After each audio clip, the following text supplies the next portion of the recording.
এ লড়াই বন্ধ হবে না। বাংলার মানুষের মুক্তি অর্জন হওয়া পর্যন্ত আমাদের লড়াই অব্যাহত থাকবে।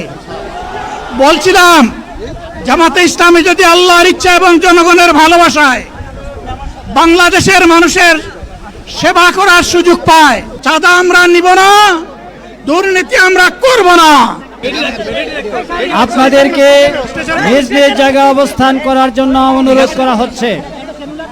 আচ্ছা, দেন না এখানে।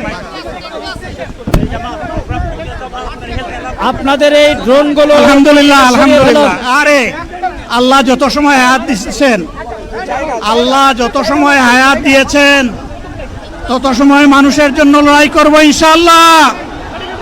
এ লড়াই বন্ধ হবে না। বাংলার মানুষের মুক্তি অর্জন হওয়া পর্যন্ত আমাদের লড়াই অব্যাহত থাকবে। বলছিলাম, জামাতে ইসলামী যদি আল্লাহর ইচ্ছা এবং জনগণের ভালোবাসায় বাংলাদেশের মানুষের সেবা করার সুযোগ পায়, তাহলে মালিক হবে না, সেবক হবে ইনশাআল্লাহ। আজ আমি ঘোষণা দিচ্ছি, লক্ষ জনতাকে সাথে নিয়ে বাংলাদেশ জামাতে ইসলামী থেকে যারা আগামীতে সংসদ সদস্য হিসাবে নির্বাচিত হবেন, আরে আপনারা কথা বন্ধ করেন, আপনারা কথা বন্ধ করেন, সবাই বসে পড়েন, সবাই বসেন, বসেন, কেউ দাঁড়াবেন না, সবাই বসেন।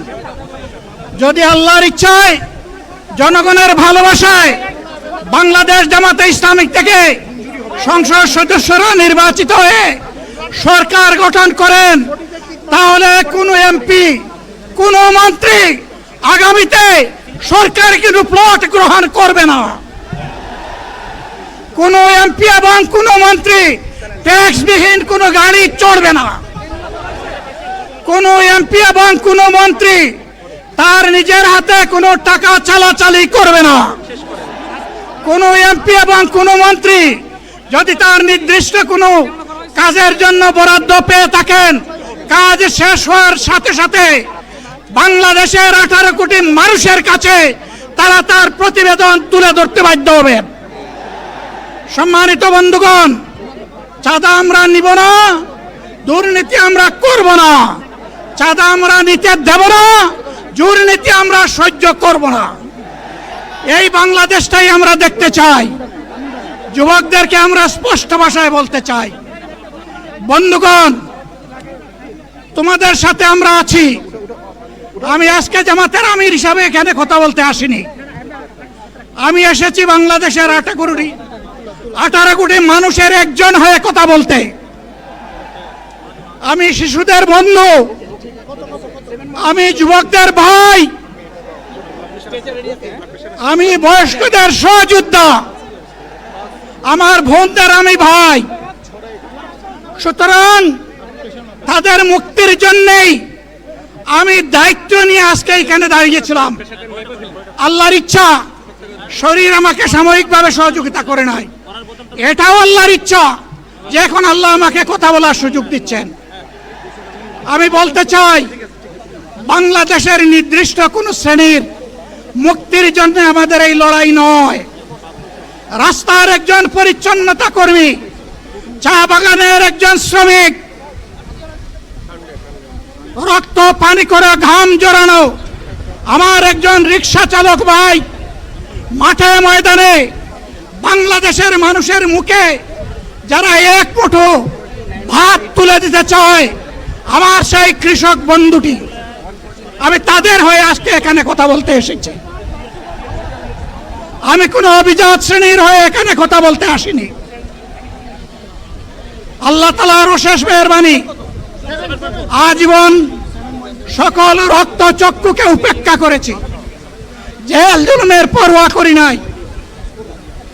আমার আফসোস, 24 সালে জাতিকে মুক্তি দিতে গিয়ে যারা জীবন দিয়ে শহীদ হলো, আমি তাদের একজন হতে পারলাম না। আপনাদের কাছে দোয়া চাই, ইনসাফের ভিত্তিতে একটি দেশ গড়ে তোলার জন্য আগামীতে যে লড়াই হবে, আমার আল্লাহ যেন সেই লড়াইয়ে আমাকে একজন শহীদ হিসাবে কবুল করেন। সম্মানিত বন্ধুগণ, আমাদের প্রিয় শহীদ নেতৃবৃন্দ 2006 সালের 28 অক্টোবর থেকে শুরু করে পল্টন গণহত্যা, শাপলা গণহত্যা, সারা দেশের গণহত্যা, পিলখানার গণহত্যা, 24-এর গণহত্যা, এই গণহত্যা যারা করেছে তাদের সকলের বিচার বাংলাদেশের মাটিতে নিশ্চিত করতে হবে।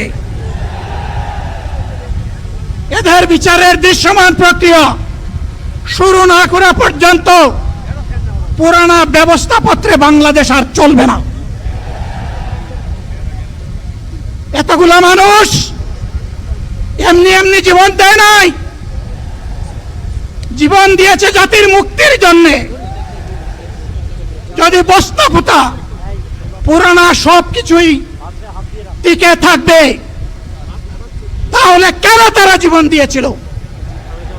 যারা ওই বস্তা পচা ব্যবস্থাপনায় বাংলাদেশকে আবার গড়তে চান তাদেরকে আমরা বলি, জুলাই যুদ্ধ করে যারা জীবন দিয়েছে আগে তাদের জীবনটা ফেরত এনে দেন। যদি শক্তি তাকে ফেরত এনে দেন, আপনারা পারবেন না। যেহেতু পারবেন না, কাজেই নতুন ব্যবস্থায় নতুন বাংলাদেশ গড়ে তোলা হবে ইনশাআল্লাহ। শিশু, কিশোর, যুবক, মা, বোন, শ্রমিক, ছাত্র, জনতা, ব্যবসায়ী সবাইকে যেই দেশ, যেই সংবিধান, যেই রাষ্ট্র নিরাপত্তা দিতে পারবে সেই নতুন বাংলাদেশ আমরা গড়ে তুলতে চাই। ভাইয়েরা, আমাকে সবাই চাপ দিচ্ছে, কেউ বলে ভাই শেষ করেন, কেউ বলে চাচা শেষ করেন। আমি তাদেরকে নিশ্চয়তা দিয়ে বলছি, আমার মত আমার আল্লাহ নির্ধারিত সময় থেকে 1 সেকেন্ড আগে হবে না, এবং হায়াত যা দিয়েছেন তার 1 সেকেন্ড আগেও আমি যাব না। অতএব মহান আল্লাহর কাছে আবারও তৌফিক চাই। আপনাদের কাছে যে কষ্ট হয়েছে আপনারা, আমি তো এখানে শান্তিতে বসাচ্ছিলাম আর চতুর্দিকে শুধু দৃষ্টি বুলাচ্ছিলাম। কি কষ্ট হচ্ছে আমার ভাইদের। প্রিয় ভাইরা, এই কষ্ট আল্লাহর জন্য। এই কষ্ট কার জন্য? ইনশাআল্লাহ আল্লাহ তাআলা আপনাদেরকে তার উপযুক্ত যা দুনিয়া দিবেন, আখিরাতে দিবেন। আপনাদের এই ত্যাগের বিনিময়ে নতুন বাংলাদেশ আমরা পেয়ে যাব। আসুন সেই নতুন বাংলাদেশের জন্য একবার স্লোগান দিয়ে শেষ করি, নারায়ে তাকবীর। আসসালামু আলাইকুম ওয়া রাহমাতুল্লাহ।